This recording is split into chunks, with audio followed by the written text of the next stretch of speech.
Welcome back, everybody. Today's deep dive is into The Power of the Ordinary by Sergi Simora.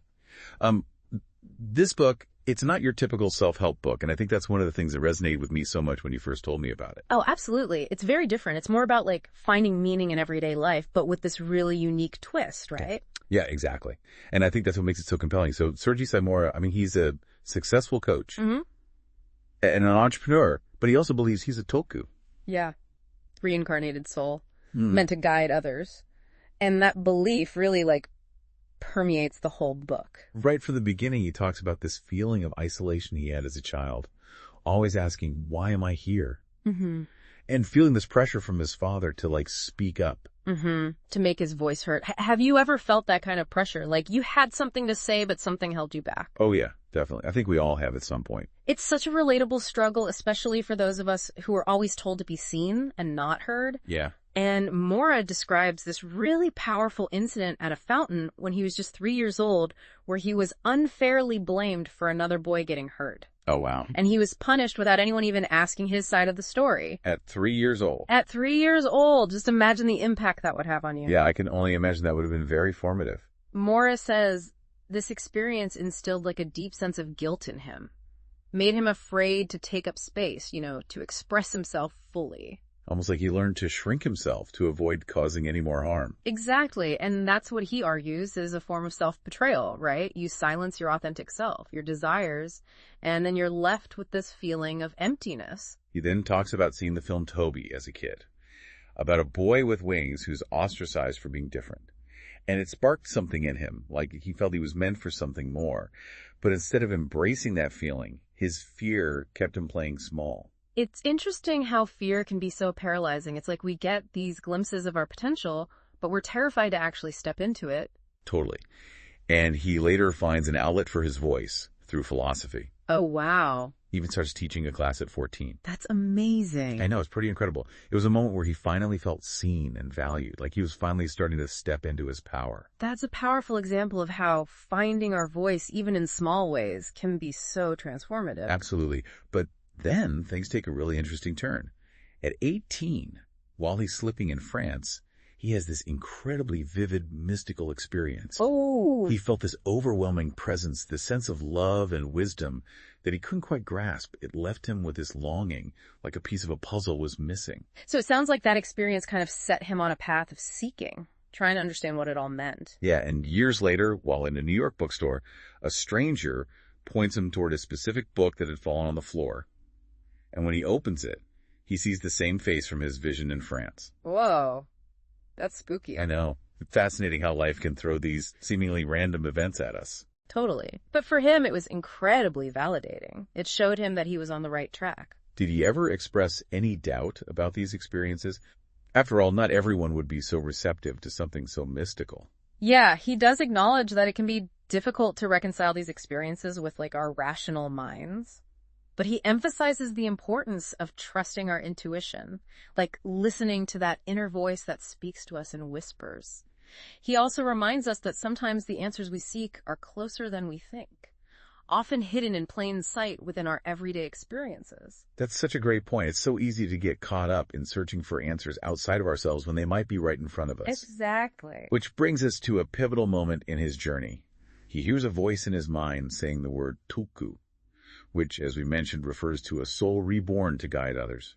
It was like this confirmation, this validation that his life had meaning beyond the ordinary. That's incredible. So that sets the stage for the next part of his story, where he really starts to explore this power of the ordinary, shifting his focus from seeking answers in mystical experiences to finding profound lessons in everyday life. Yeah, I can't wait to hear more about that. So he starts exploring this idea of finding meaning in the everyday. Yeah. And what's so powerful about Mora's story is that he doesn't shy away from the messy parts, the human parts of his journey. He talks about this really emotional experience with his mother, who was battling cancer.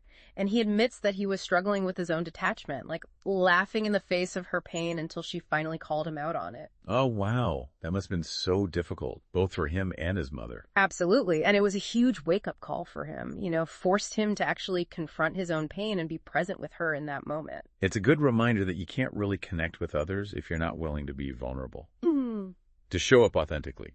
flaws and all. Exactly. And that experience really seems to have opened him up to a new way of being in the world. He talks about visiting a healer in Madrid. Initially, he's skeptical, ready to dismiss it all as nonsense. But he was struck by the healer's humility and genuine presence. So it really challenged his cynicism. Made him realize that true wisdom doesn't have to be this big, grand display. It's interesting because it seems like he was constantly seeking these external sources of wisdom, mystical experiences, ancient philosophies, healers, but the most profound lessons came from these very ordinary experiences. Right. He even talks about something as simple as washing dishes. Really? He describes how this mundane task brought him a sense of peace and the realization that worth isn't something you earn, it's something you embody. It's about finding those moments of presence within the everyday. Exactly. And he ties this concept back to a beautiful analogy from Osho, a spiritual teacher. He compares this to swan feathers. A single feather is fragile, easily broken, but when you have the whole wing, it's so strong, you know it can really soar. It highlights the power of connection, of community as opposed to isolation. Which makes me think back to his childhood. All those feelings of isolation he had, it seems like those early experiences really shaped his journey. Definitely. He eventually realized that true strength lies in connecting with others, building supportive communities. But he doesn't shy away from the difficult parts of connection either. He circles back to that incident at the fountain, the one that instilled so much guilt in him. Right, where he felt like he had to suppress his voice and power for fear of hurting others. Exactly. But he comes to understand that true strength lies in embracing all of it, the light and the shadow. Owning your full self. It's a powerful insight. We often try to hide the parts of ourselves we deem unacceptable, but true healing comes from embracing all of who we are, even the messy parts. It's a reminder that we're all complex beings, and it's in the integration of those seemingly opposite parts of ourselves that we find freedom and authenticity.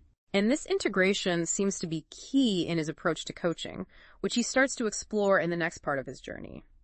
He begins to step into his calling as a guide, helping others unlock their potential within the ordinary. And this is where his story shifts, from self-reflection to helping others. He starts talking about his journey to becoming a coach. And it wasn't a straight path for him. He was hesitant at first, battling those old fears of stepping into his power. So he was almost wrestling with the very lessons he'd learned. He knew intellectually that he needed to embrace his full potential, but those ingrained patterns of self-doubt were hard to shake. Exactly. But something kept pushing him forward, and when he finally took the leap, it was like everything just clicked into place. He describes coaching as like a calling. It was like remembering something he was always meant to do. And you can see that in the way he talks about his work. The tools and techniques just came naturally to him. And in the anecdotes he shares about working with clients, he's helping them uncover their hidden potential to break free from those limitations they've placed on themselves. It sounds like he's guiding them on a journey of self-discovery. What are some of the key takeaways from his approach? Well, one thing that stands out is his emphasis on the present moment. He doesn't focus on achieving some distant enlightenment, but on taking action now, making choices that align with your true self in the here and now. So it's about embodying those values and desires in our daily lives, rather than waiting for some external validation or achievement. Exactly. And he believes that everyone has this unique soul blueprint. It's like a code hidden in their name and birth date that reveals their inherent strengths, challenges, and purpose. Okay, that's interesting. So how does he use this soul blueprint concept in his coaching? Is it like fortune telling? Not at all. It's more about understanding your innate tendencies and patterns. He helps people decipher this blueprint to gain deeper self-awareness and clarity about their path. And he mentions his website where people can explore this idea further. I bet that's a valuable resource for anyone who's feeling lost or unsure of their direction. It really is, and it ties back to his message of empowerment. He believes we all have the potential to live extraordinary lives, regardless of our circumstances.